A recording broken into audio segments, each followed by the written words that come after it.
This is the story of how I turned these drawers into this belt.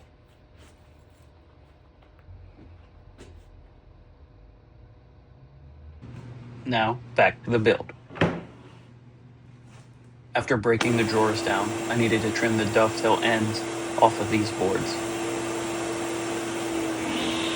This lets me see exactly what length boards I can work with, and will help determine the final size of the piece. After that, I cut off the rounded edges and the rabbets.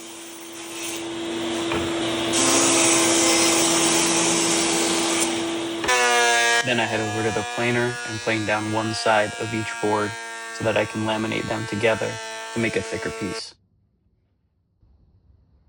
Using reclaimed wood can be a challenge, but it's far more rewarding when the build comes together.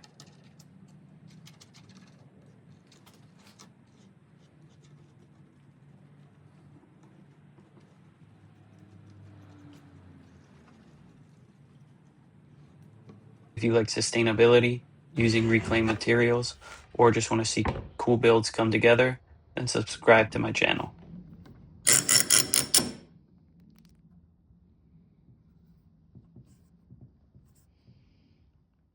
For the glue guide, I jointed one edge of the boards so we could cut them to the final width on the table saw.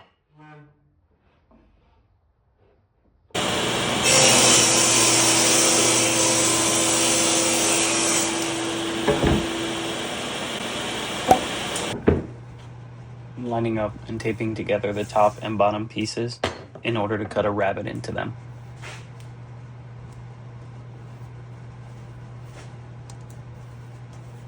It's important for these two pieces to mirror each other perfectly so the shells can sit straight.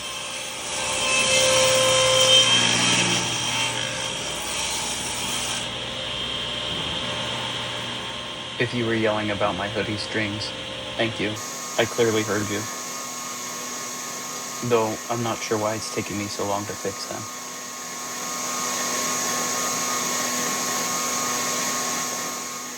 I took small cuts and worked my way up to the marks for my rabbet with a standard width blade. You could definitely use a dado stack for this, but since I'm just making these two small cuts, the single blade was easier.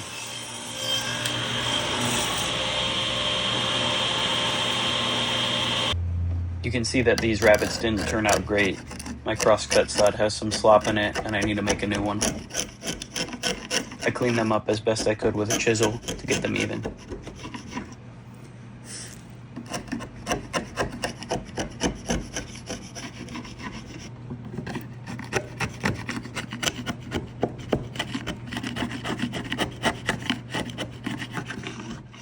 Once that was finished, I cut the miters on each of the four sides.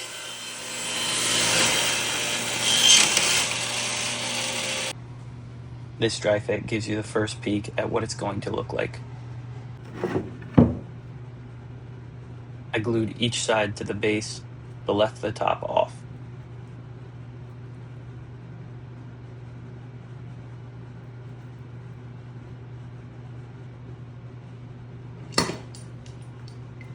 These corner clamps are great for getting a tight miter joint.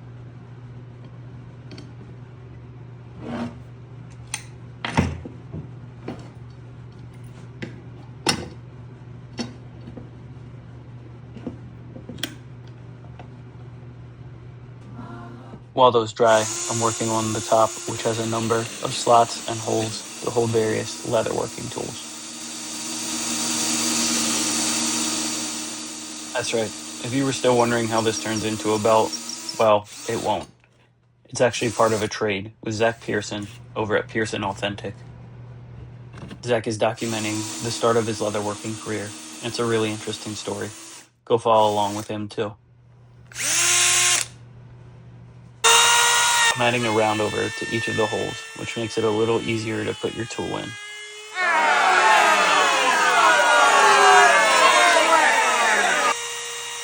Actually, never mind. Let's just say that it looks better.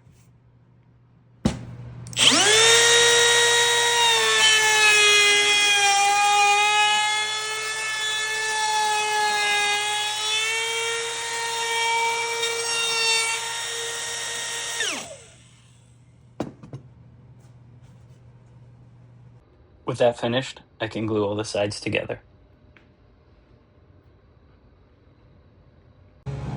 The next step is to mark and cut the shelf assembly. Doing it this way allows me to sneak up on a tight fit rather than relying on perfect measurements. One side fit in nicely, the other needed a bit more adjustment. Oh, you fucker. Then it's back to the table saw to give it another cut. And another cut. And maybe one more for good measure. No, I think I can make this fit. Oh, yeah. Little sandpaper to refine those edges might help.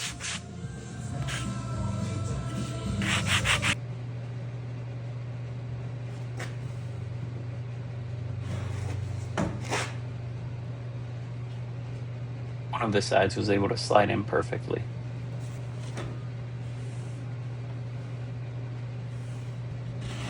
And the other side just needed a little bit of persuasion.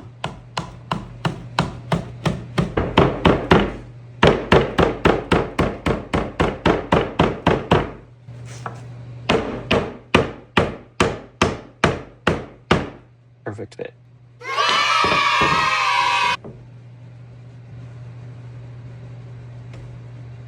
After that, I was able to add the center shelf, and this tool organizer is really starting to come together.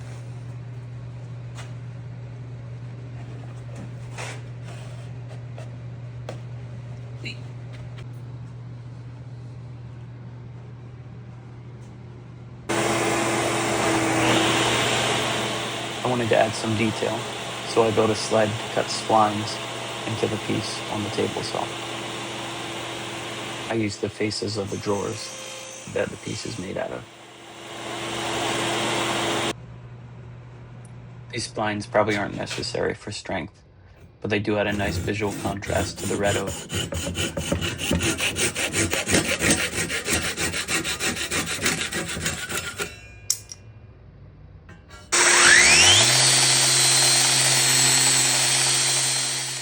After the flush trim saw and a quick sand, I like to add a round over to these miter joints and the other outside edges.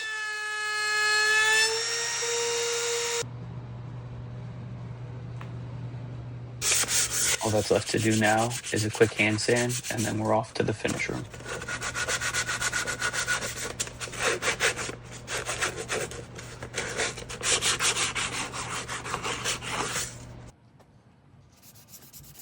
For finish, I'm using a durable polyurethane finish, since this will get a lot of use and hold tools for leatherworking.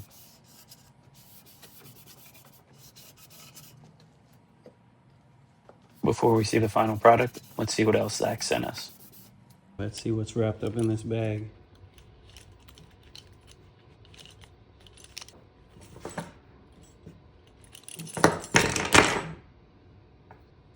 See if you can guess what kind of leather this is.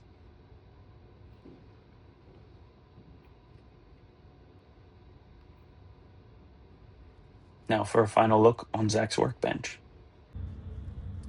I love the way he's using each part of it for these different tools.